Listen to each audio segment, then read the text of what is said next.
Hello, Faith Leader, and welcome to Breaktime. Today, Psalm 21, verse 5 says, "Through the victories you gave, his glory is great.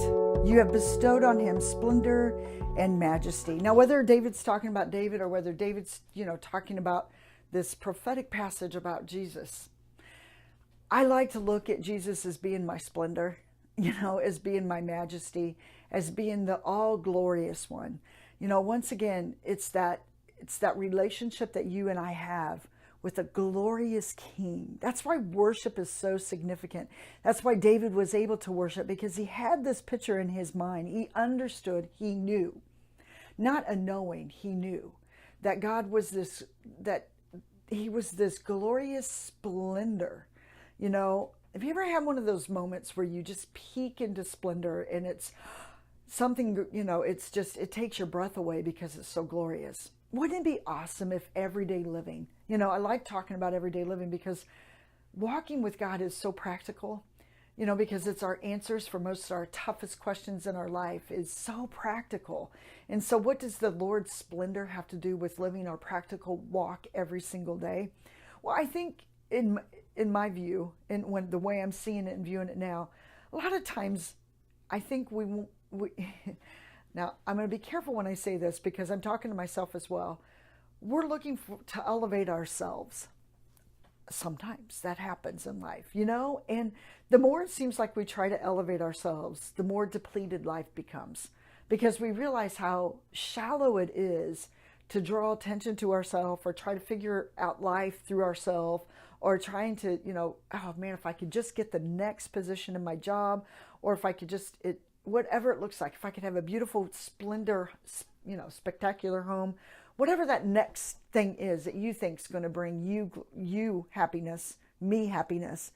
But what if we just allowed God's splendor and glory to satisfy the deepest inches parches of our heart that try to reach out into this world and try to find that glorious aha moment, that's going to bring this explosive experience in our life that's going to somehow or another set down, and that's what fulfillment looks like. Well, listen, children, and I'm a child of God too, he's the splendor. He's the one that's magnificent and glorious. He's the one that, we reach for in an awe moment. I think that's sometimes why we elevate like movie stars, we elevate celebrities, we elevate athletes, because there's something spectacular about them that we're in awe about. That's that awe moment. But I look at that and think how minuscule that is compared to the spectacular, the greatness, the majestic of our Lord Jesus Christ. So whenever I find myself lifting up others to a place that they were never intended to be, look at the Lord and lift him up. Let that be your moment of praise, and let that be the spectacular moment that you're looking for. Your relationship with him could be that spectacular because he is. The things created were not meant to be lifted above him who created, and especially not celebrities. Be in awe of whom God is and what he has created, not the reverse, not be in awe of what he's created in absence of him who created it. So you have a blessed day, and I hope you have a lot of those awe moments where you see, oh, yes, you are spectacular. You are magnificent.